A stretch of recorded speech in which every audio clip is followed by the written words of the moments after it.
Hello, this is Jörg once again from YouTube channel Juggler66, and today I'm here to do another reading of the book Rulers of Evil. Chapter 19 is the one that we have arrived at.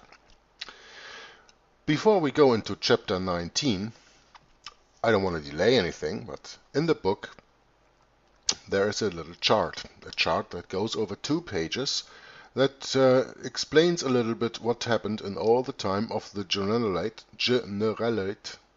I really can't pronounce that word, Generalate of Lorenzo Ricci between 1750 and 1775. What happened in that specific year in the Euro world is one part of the chart, what happened in England in that year, and as third point, what happened in America at that point of the year. It starts in 1758. In the Euro world, Lorenzo Ricci was elected the Black Pope.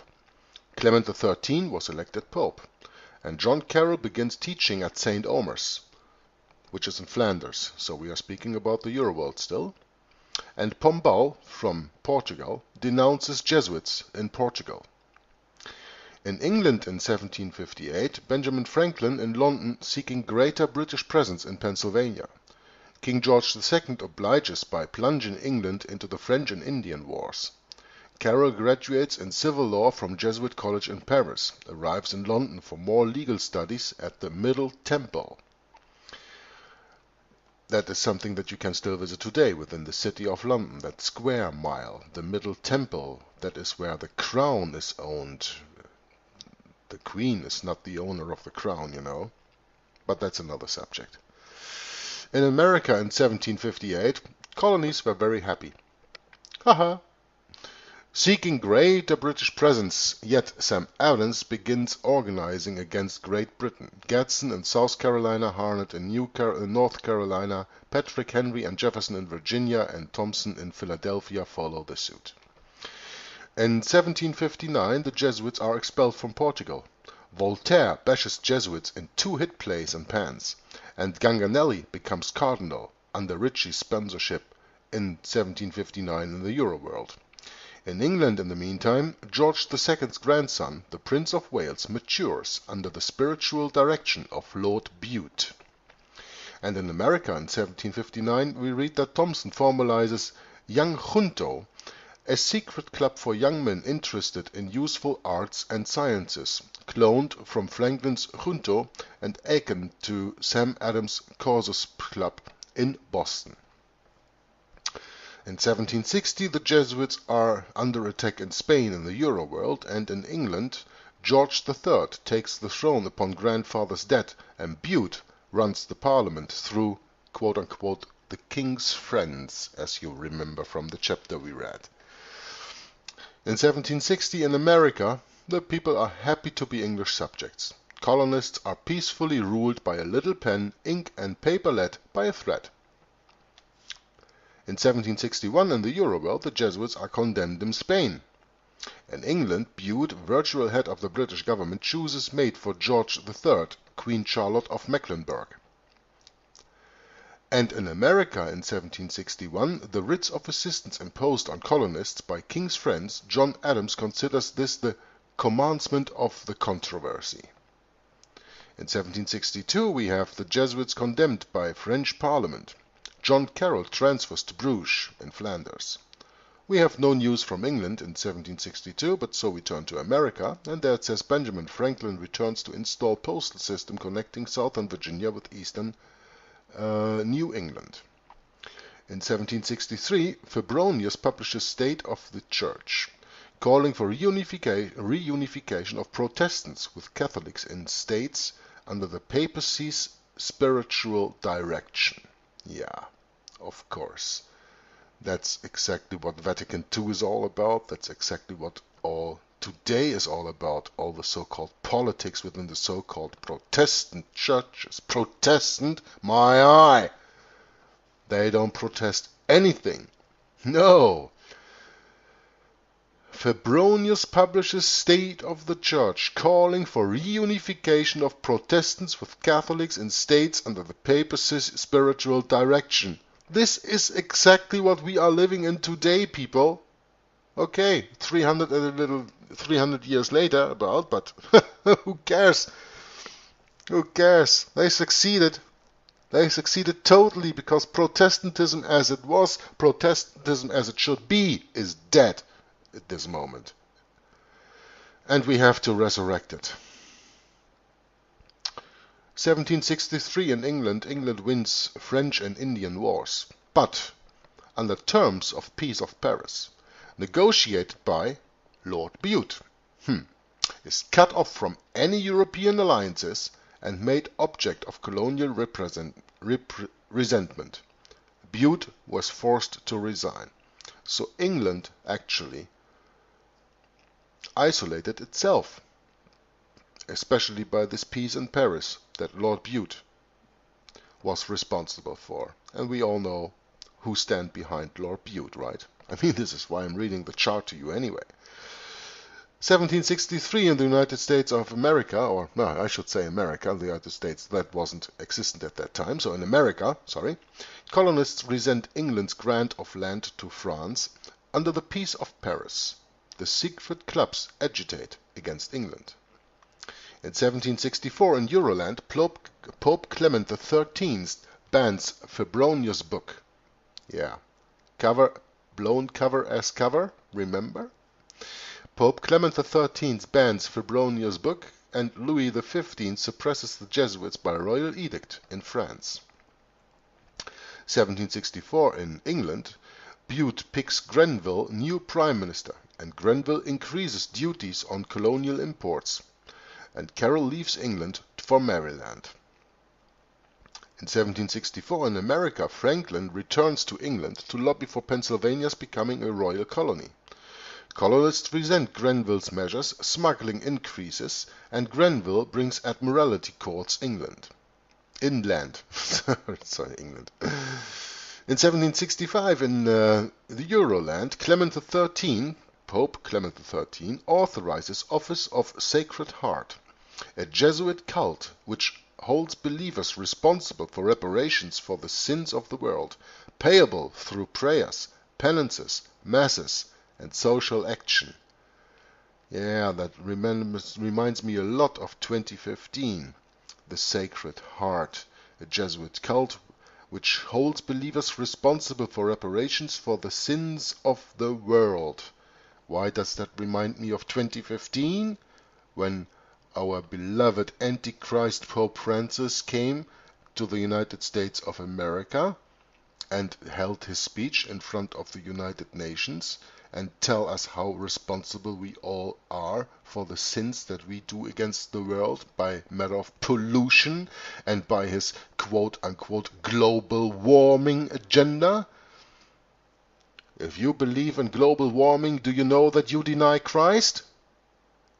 Do you know that you say that God wasn't possible to create a world that was sustainable for us all? Think about that.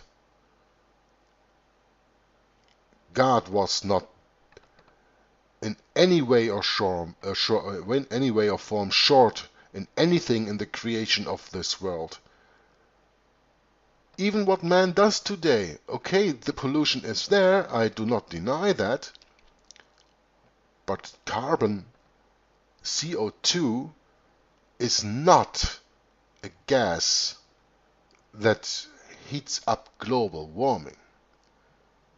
We all breathe out CO2. So, when you believe in global warming and you want to stop it, well, just stop breathing. You do the world a service. You know? That's what they want you to believe. God put a perfect world here, and this world sustains us all, and even 10 times the people that we have now on the earth it would sustain if God would allow so many people to live on the earth. As many people as God allows to live on the earth, as many people he sustains. That the elites do not want to sustain these people, and that the elites and that Satan, which is the elites in another way, doesn't want us to survive in this kind of world. or wants us to think that we cannot survive in this world. That is a whole other matter. And if you rather believe Satan than God, go your way. Then I have nothing to tell you. But if you believe in the Bible, and if you believe in the sovereign, incorruptible, infallible God, in the King James 1611 Authorized Bible, then you know that global warming is a hoax from the devil. I mean, I don't really want to get into this global hoax thing right now, but just for your information, when I was visiting school in the 70s and when I was in basic school, they told us that we were heading for a new ice age. That's 40 years back, people. And within less than 40 years, because they are telling this global warming hoax already some years, it is instead of a new ice age that we're going to hit, it's a global warming that we are going to hit. Come on! Come on! Even if you are so ignorant to believe the evolution theory and that the world is millions of years old, and you watch this video from what was it? An Inconvenient Truth, you know? His name escapes me at this second. Al Gore, An Inconvenient Truth. The charts that he used goes over thousands and tens of thousands and even hundreds of thousands and millions of years because, hey, that's how long the world took to develop and blah, blah, blah, blah, blah. And there was a climate change there and there and there, and now we go there. So everything in that chart is about thousands of years, millions of years, and now all of a sudden, within less than 40 years, we're going from an ice age to global warming? How dumb must one be to swallow that and don't see the agenda that's behind there?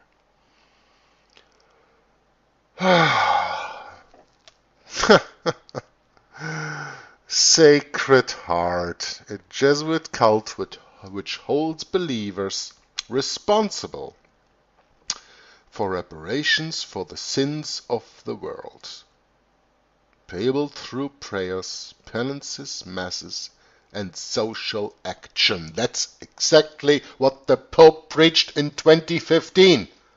Exactly. So make sure who you're gonna listen to. We're still in 1765, and in England Grenville passes the Stamp Act. Anglican churches requests British cabinet to establish an American bishop. And in America, over in 1765, we read that Carroll arrives in Maryland. The American bishop scare, quote, trains and habituates the colonists to opposition, unquote. Patrick Henry, furious at Stamp Act, cries, "No taxation without representation!" And Sam Adams convenes Stamp Act Congress in New York.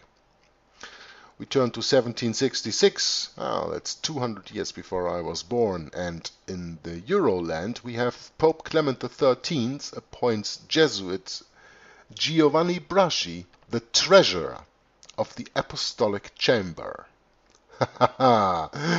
Yeah, and I think we read already what happens to Giovanni Braschi a little bit later and why he was appointed treasurer of the Apostolic Chamber and why he is Jesuit educated and who is his ruler.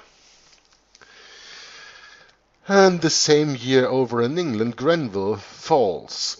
The Stamp Act is repeated with rider that Parliament has full power to bind colonies, and Townshend takes over as Prime Minister. In America, people are not so happy anymore. The colonies are exuberant over the Stamp Act repeal. In 1767, in Euroland, King Charles III expels the Jesuits from Spain. Everything is working according to Lorenzo Ricci's plan. In England, Townshend Acts place high duties on goods received in America, And in America, the Townsend Acts stimulate colonial productivity. Yeah, the colonies were very productive and they got a lot of money.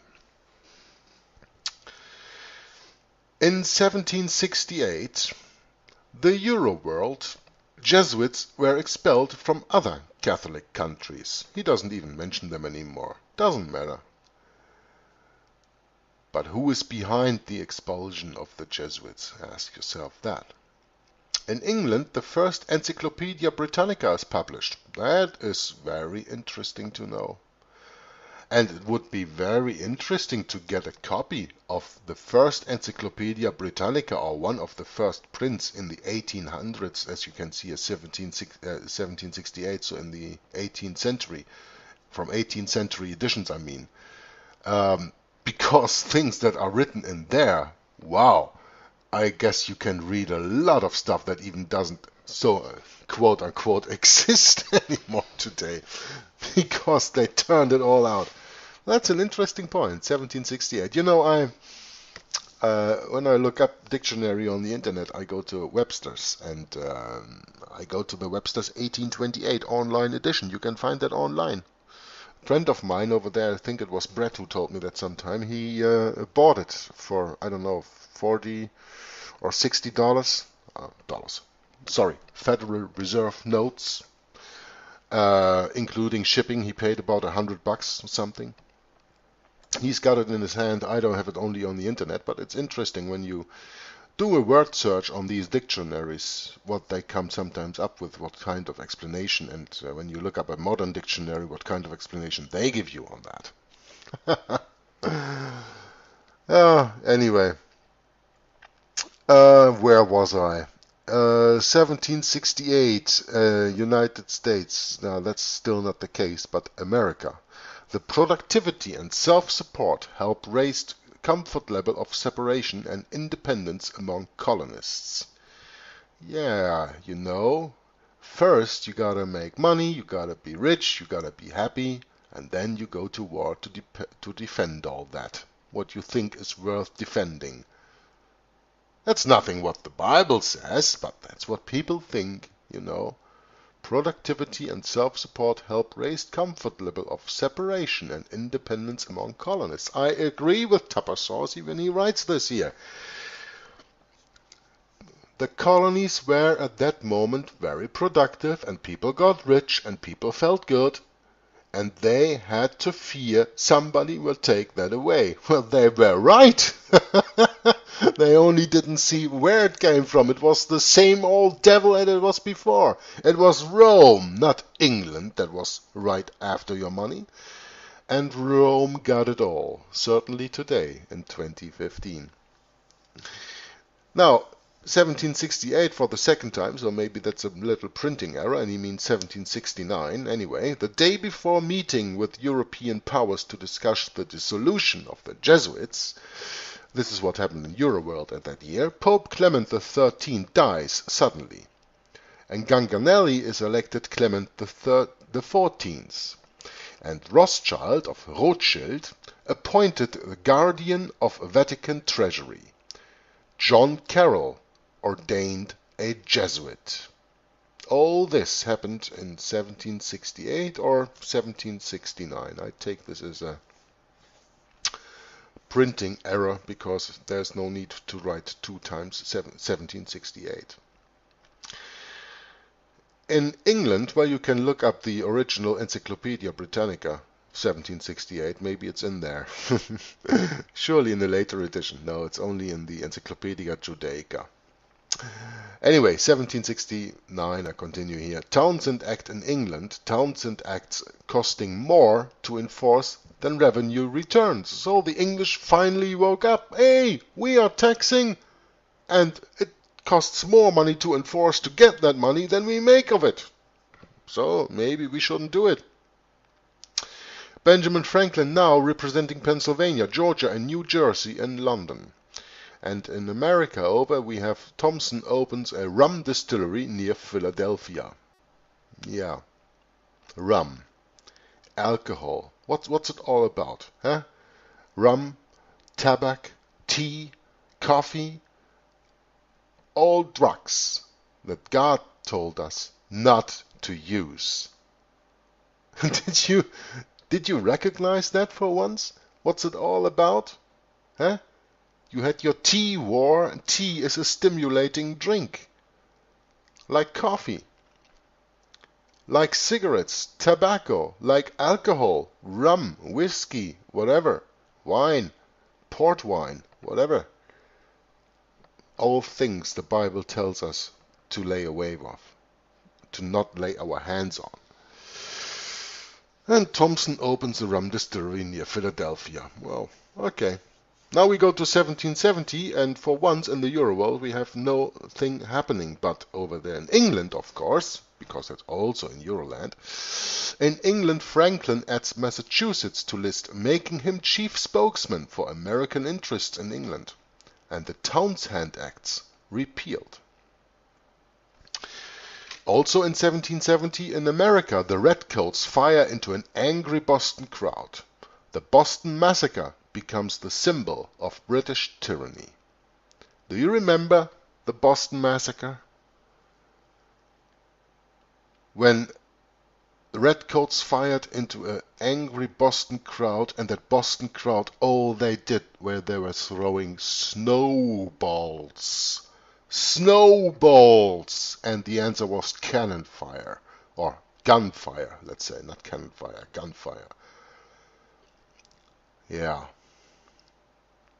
That's paying back with the same force, right? Get a snowball hitting your face or wherever, and you shot the guy. That's the way that you know that all these things are controlled from the top. In 1770